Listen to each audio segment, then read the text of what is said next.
Welcome to Buckets Live, brought to you by BetMGM, the king of sportsbooks. My name's Matt Moore. I'm the senior NBA writer for the Action Network, joined by Sean Little. You can find him on Twitter and then the Action Network app at Chicago Flow.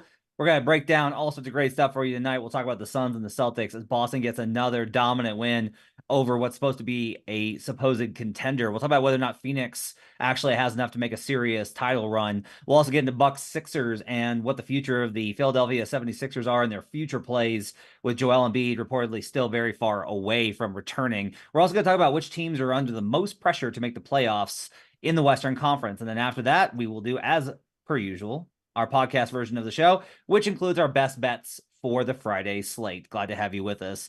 Buckets is presented by North Carolina's newest sportsbook, BetMGM. Use bonus code ACTION when signing up to get $150 in bonus bets when you bet $5. For new users in Arizona, Colorado, Illinois, Indiana, Iowa, Kentucky, Louisiana, Maryland, Massachusetts, Michigan, New Jersey, North Carolina, Ohio, Pennsylvania, Tennessee, Virginia, West Virginia, and Wyoming. Terms and conditions apply. Must be 21 or older. Gambling problem? Call 1-800-GAMBLER. If you've got bets for the show that you want to break down tonight, just hit us up in the YouTube section. You can catch the show at youtube.com/the Action Network.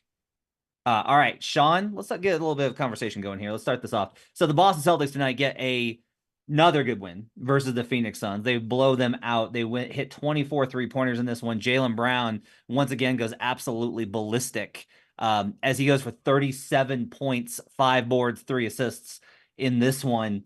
What was your reaction, kind of your baseline reaction from the Celtics getting another big win versus Phoenix?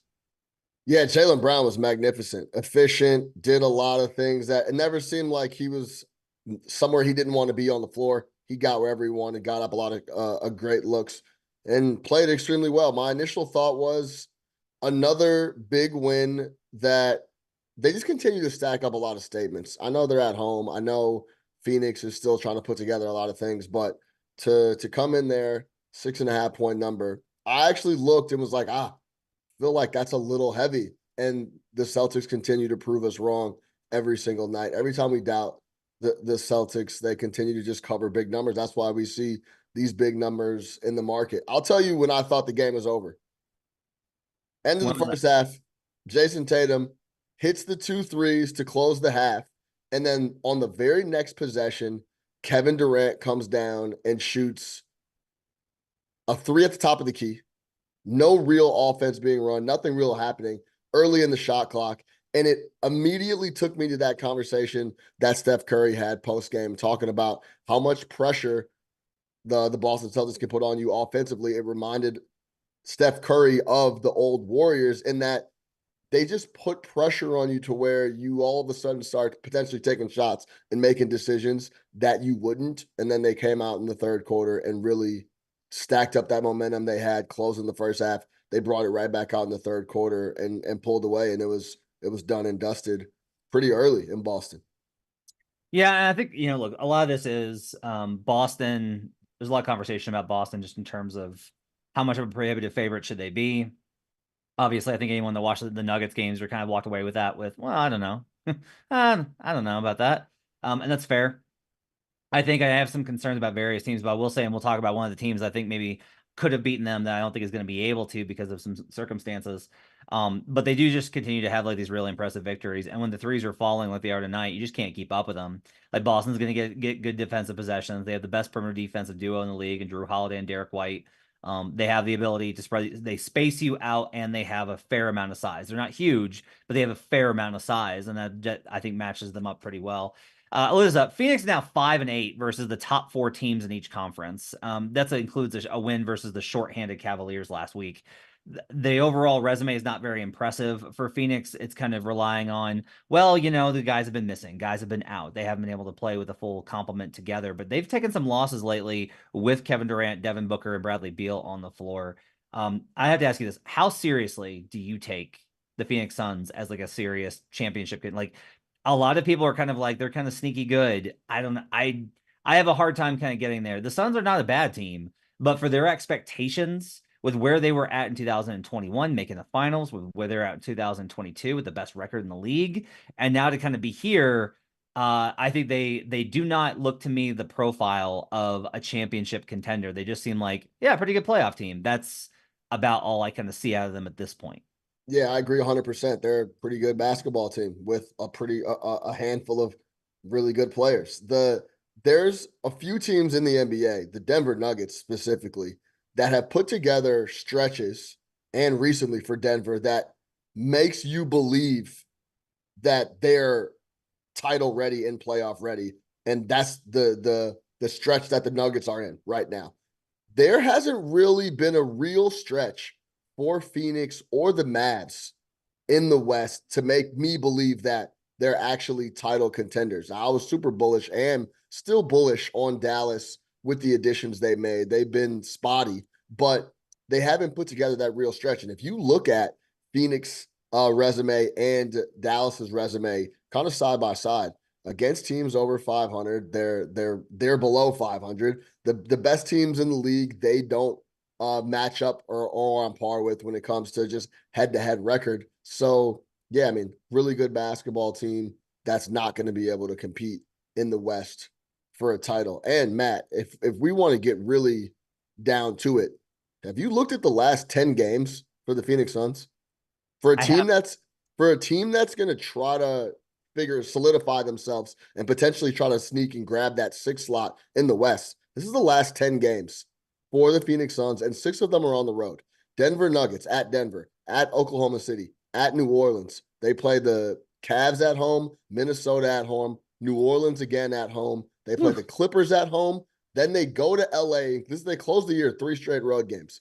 In LA to play the Clippers, in Sacramento to play the Kings, which will be a pivotal matchup for that 6th slot. And then they go to Minnesota, the last game of the year. That's the last 10 games for a team that's continuing to try to put it together. I don't feel great about the Phoenix Suns overall right now. Do they get out of the play-in? I think that's a whole nother conversation because they do have 3 studs, but overall, good basketball team, not title contenders.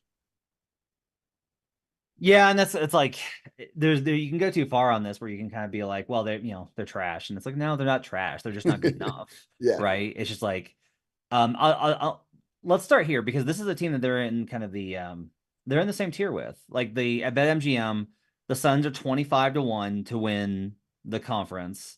The Oklahoma City Thunder are 20-1. Thunder are 8-1 to win the conference. Suns are 9-1. Now, some of this factors in. This is what's interesting about the play-in tournament is you have to kind of factor in that as long as they're within range of falling into 7, the books have to price the possibility that they won't make the playoffs at all. Like that has to be priced into the probability. So if you were able to say like, no, like the Suns are definitely going to be in the playoffs. If you remove that contingency, this number is probably shorter. I think it's probably underneath OKC. But my question for you is, okay, let's say the Suns wind up at the play-in tournament. And we'll say they win, they get the 7, and they have to go on the road facing number 2 Oklahoma City. Okay. What do you think about that matchup? Where would you lean? Where do you think the value would be if the Suns were to face OKC? Oh man, that's a phenomenal question. And something I've been racking my brain with throughout the last like 10 days or so is what team would benefit the most from home court advantage? Like Denver obviously would benefit, but I don't think they necessarily need home court advantage. Now, Oklahoma City Thunder would benefit, but do they necessarily I think I know they would benefit just them being young and playing overall better, being 26-7 at home in Oklahoma City. They're overall a better team at home. But like a team like Phoenix come in there would be really interesting. It would look, I think a lot of the things that we've been talking about with Oklahoma City is when are they gonna start to show and collapse a little bit, and they haven't all year long. Those big names with Durant and Book and those guys coming to town might be a situation where, at least in the public's eyes, the number would be a lot shorter than it would be. I think if I had to price the Thunder and the Suns right now, my guess is it would come out something like around -135, -140 for the Thunder, maybe even shorter than that. So that's my thought on it overall. I would take in a 7-game series, I would take the Thunder right now. They're just a better cohesive unit, and their jump shooting is something that really jumps off the screen. And the Giddey situation is interesting, but overall, if Durant has a bad game, Booker has just an okay game, the Phoenix Suns are in trouble, and that's been their MO all year.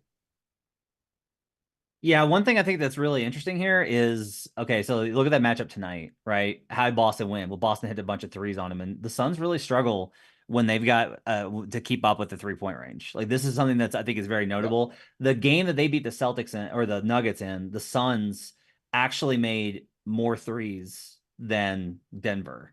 That's a huge swing. And it's like it's honestly it's one of the few cracks in the facade of the Denver Nuggets is that I'm going to be on the lookout for teams that shoot volume threes because there is an ability for you to get an edge on them. But Phoenix usually winds up in that situation anyway. Phoenix hit 11 threes tonight. 11. Boston hit 25. Like, you're not going to win in 2020. No matter how much like officiating or space and like the double bigs, like the game is evolving. You still have to be able to keep up with a certain pace from the 3-point line. And if you cannot do that, you're going to be in a lot of trouble. Let's move on. Let's talk a little bit about the Philadelphia 76ers. They lose to the Bucks. Valiant effort. They lose 105-114, led in the first half, led by as many as double digits. A really great performance, honestly, by the Sixers shorthanded, but over the course of the second half, Sixers offense dried up. They wind up only scoring 105, and the Bucks get the job done behind 32 from Giannis, 19 from Brook Lopez, just 17 for Damian Lillard. 17 points on 16 shots for Dame, who continues to look very mortal, especially after this recent officiating shift that we've seen in the last couple of weeks. But they got 14 points from AJ Green, who's been phenomenal for Milwaukee off the bench. Tyrese Maxey about 30 points tonight, 4 boards, 4 assists. Tobias Harris goes down with an injury in this one, 15 points only for him. Sixers just didn't have enough weaponry. Ramona Shelburne reported yesterday on NBA Today that Joel Embiid is not, quote, not close to returning to action, that he is not like ready to start participating. He's not practicing. None of that's kind of happening. We are less than a month away from the start of the NBA playoffs. We are, I guess, technically a month away from the start of the NBA playoffs. They start on April 20th. With that being said, I have put some money on Sixers futures with the idea of like what I heard about the Sixers operating as if Embiid was coming back. And like I understood the risk involved with that of the possibility of him not returning. At what point should we just rule out Embiid? At what point do you think it's too late to bring Embiid back before the playoffs? Yeah, I mean, I would say you at least need 10, 12 games to get ramped up and back and ready to go before a real playoff run can occur. I've been saying that about Julius Randle as well for the Knicks. I look forward to him getting back. They can get 15 games under their belt with Julius Randle back. I think that'd be massive for the Knicks. This I listen, I don't want to say like, hey, Joel's not coming back because I don't know that and I don't know the details of what's going on. But to me, it feels like a very long shot that he's going to be able to come back. And if he does come back, make a real impact on them pushing to win the East. I think I like the Knicks, even with Joel back, coming back and trying to integrate himself back. I like the Knicks more. I like Milwaukee more. And of course, I like Boston more. So it's really difficult to judge because you're trying to catch a falling knife. And then if you do catch the falling knife, you don't even know how the knife looks and what type of shape he'll be in when he does come back, right? So it's tough, man. I would avoid looking at anything for Philly. I know when we talked about it a couple weeks back, and the number that you were getting on Philly was massive. And we talked about them potentially being able to hang out of the play-in at one point. Now that's a foregone conclusion. It's a really tough situation for Philly. And, we don't know what's being told to Joel, too. Like, is he good? Can he get back? Would it be better off if he, stayed out and came back next year fully loaded? Would that be a longevity thing for his career? There's so many factors that need to be determined for me to decide if I want to look at anything that has to do with the Philadelphia 76ers. And also, the Buddy Hield thing, he's still getting integrated, but between him and Maxey, it would still be a tall order to get through some of these squads in the East. Yeah, I will say, look, they're only going to be the Knicks are going to beat the Blazers, and they're still only going to be 3 games back of the Knicks for just the 4 seed. They're 2 games back of the Magic, and they're tied still. Like even after all this, the Sixers are tied in the loss column with the Pacers. And the Indiana in the last 10 games is 5-5. Indiana's not running away from them. That's for No, they're playoff not. spot outright. And they've got a 5-game lead on the Bulls for 9, which I think is relevant. We've seen the 7th seed in the play-in tournament is 6-0. So now maybe that changes if the Sixers are the 7th seed and the 8 or the Heat. But I still I can't let go of this idea of like, okay, but like what if he comes back? Like what if he does come back, and how does that change things? We'll keep an eye on it, and we'll make a move. One last point there, really quick. I think Yeah. for Joel dealing with the lower, like the difference between Joel dealing with the lower body and Julius dealing with the upper body is that I can guarantee you Julius is doing a lot of stuff on his feet to stay in shape and get ready to come back when he does get cleared on the upper body stuff. I can't imagine what Joel is doing, if anything, to stay in shape on even just a cardio win level. So he would need that time to get back. And it's starting to get the windows are starting to get smaller and smaller quickly for Joel. Let's talk about the Western Conference real quickly, as we talked about the Suns here. But I want to get your. I asked this question on Twitter, and I think it's a really interesting one to debate. If you look at the Western Conference and you look at 6 through 10, and the Pelicans are only 1 game up on the Kings now. A total of 5 games separate the 5 seed from the 10 seed, but the teams in 6 through 10, so on that kind of on the precipice, the bubble there, the Sacramento Kings, the Dallas Mavericks, the Phoenix Suns, the Los Angeles Lakers, and the Golden State Warriors. Of those teams, who do you think has the most pressure Yeah, to make the playoffs? I saw this tweet. This is a phenomenal question. I think you can go a lot of different ways, right? So I would say number one is the Phoenix Suns. The timer running on Durant's career is ticking. They have a brand new owner that went and made a huge splash immediately when he got there and making a lot of noise and just trying to make them a pivotal franchise in the West. But the idea of them getting Kevin Durant, Devin Booker, and Brad Beal together on a squad and filling out the roster okay with the flexibility that they had for them to not make the playoffs, I think that would be tragic. So they're number one for me. Number two is going to be the Los Angeles Lakers because they are the Los Angeles Lakers and they make the playoffs and win championships. That's the whole premise around the Los Angeles Lakers and LeBron James being in the building and Anthony Davis being Robin. So that they would be number two for a lot of different reasons. And then number three, I think this is when it starts to get a little interesting. But for number three, for me, I think it'd be the Dallas Mavericks because of the impact and the attitude change that would happen with Luka Doncic, in my opinion, and that front office and what they would have to deal with there. So that's the top three for me. I know you mentioned you were shocked that Golden State was so far down a lot of people's lists, and they're down my list because they got rings. But okay, They so so I think it's that simple, Matt. but I think that's crazy because here's the thing: you know that they're a champ. Like, okay, you know in theory that they're a championship court. Like that's why you still have them together. Is you're like, well, they've won 4 rings together.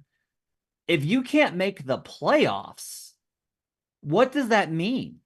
Like, if the core can't make the playoffs, then what are you like?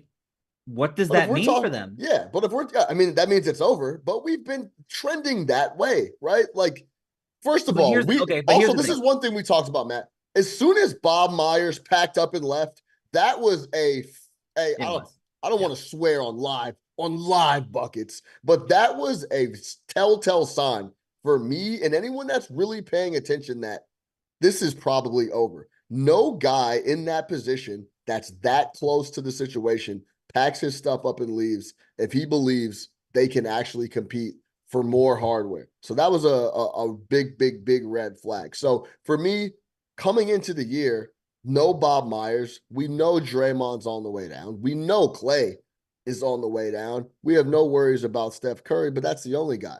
They add an old man in Chris Paul. How big of a difference did we think that was going to make? That could be argued. But if I had to do the what do they call it, Matt? marry, kill, cut, or buy, whatever. And you gave me the Phoenix Suns, the Lakers, and the Warriors and the Mavericks. I'll be like, yeah, if I had to pick one team that wouldn't make the playoffs, I would have picked the Warriors. So that's why they're so far down my list. Huh. Okay. All right, it's going to do it for this section of Live Buckets. Don't go anywhere. We're going to get started with our best bets episode on the podcast form. Make sure to hit that like and subscribe button. Appreciate you guys joining us. And let's get started with our best bets edition of Buckets.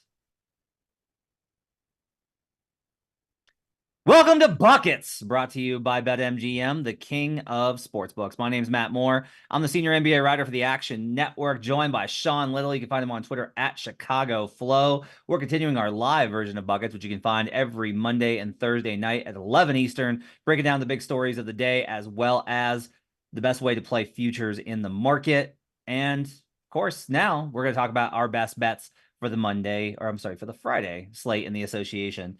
Everything that we talk about can be found in the award-winning Action Network app. You can find all sorts of cool stuff in there. All of our content for March Madness.